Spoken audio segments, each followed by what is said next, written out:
search me sa Roll of Attorneys, I'm still Manahan.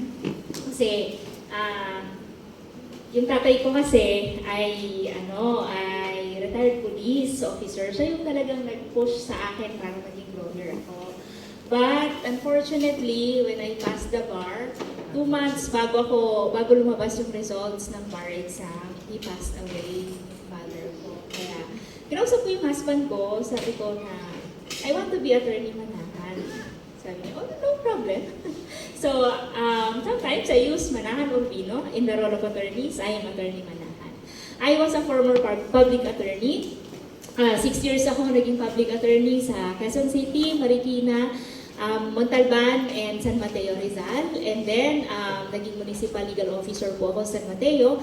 And then, currently, until next week, ako ay municipal legal officer ng Montalban, Rodriguez, Rizal. I'll be transitioning next week as a part of the Office of the General Counsel.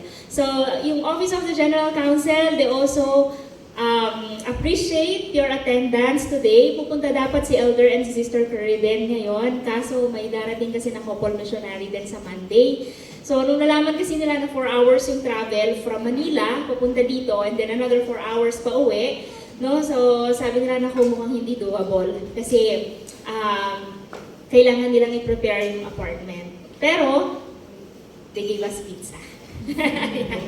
Ayan yung sabi nila. Okay, sige po. Ayan, nasa likod ko pala.